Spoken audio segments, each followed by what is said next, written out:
Good morning. For those of you who don't know me, I teach in front of 60 students every week. I think this is more nerve-wracking, so bear with me. Jason and I decided that we have two different perspectives, so I promise we'll be quick. So we're sharing two different perspectives today. In 2008, I went church shopping. I was heartbroken. I was lost. I was divorced. And I walked into this church, and I know many of you have heard the story. If you want the details, we'll have coffee. There's a lot of it. But I walked into this church with my two daughters, and it was an amazing Sunday. I liked it so much. We came back, and people remembered my name. People remembered my children. Al said hello. Live said hello, Charlene said hello, Dave Sowski said hello, Sally hugged me, and the names just go on and on. Since then, it's been, this church has been like a cocoon. I was trying to describe my last 6 years here.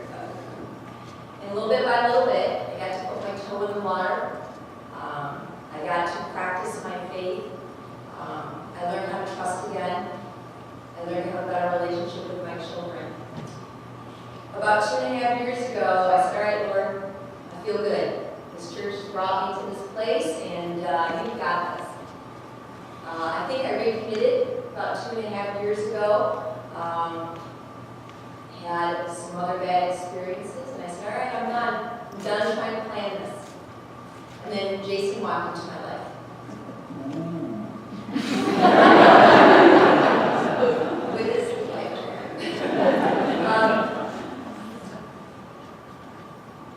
The rest is history. Since then, 2.5 years ago, I've taken on challenges that I never thought I could. I've put myself out there with the support of the church. Been to Kenya twice, teaching students. Went to Guatemala and most recently to Honduras.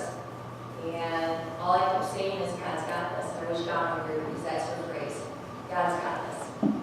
I met Jason, and I said, you know what? You're not ready for me. He said, trust me. I learned trust again. So if you ever wonder if you make a difference, the one smile, this handshake thing that Beth makes us do, the welcome, the remembering someone's name, the I'm glad you're here, the prayers, it makes a difference. The coffee hour, the time that you spend. I remember thinking that I wanted to get out of here after coffee. We just don't plan to get home until 12 o'clock because we fellowship here. It's become a part of our lives. And you do make a difference.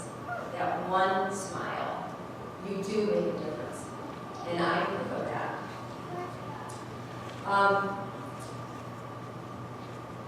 So I thank you.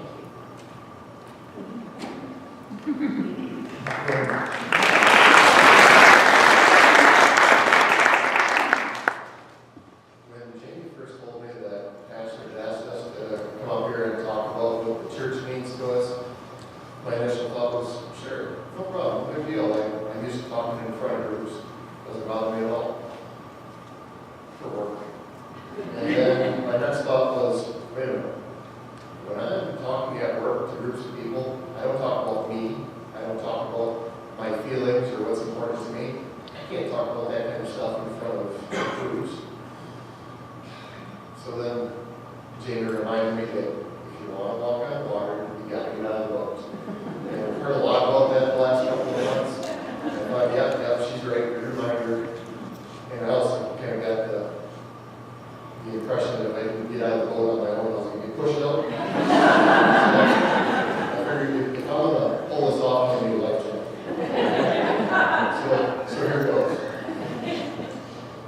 Early on, when Jamie and I started dating, we had a conversation about what our faith meant to us. And actually, Jamie had started that conversation. And she told me that if she were to be in a relationship with somebody, that person would have to have his faith as a very high priority in life. And I was so relieved when I heard her say that because I felt exactly the same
Freeland United Methodist Church, and I find that we've got guitars and drums and a clown or something.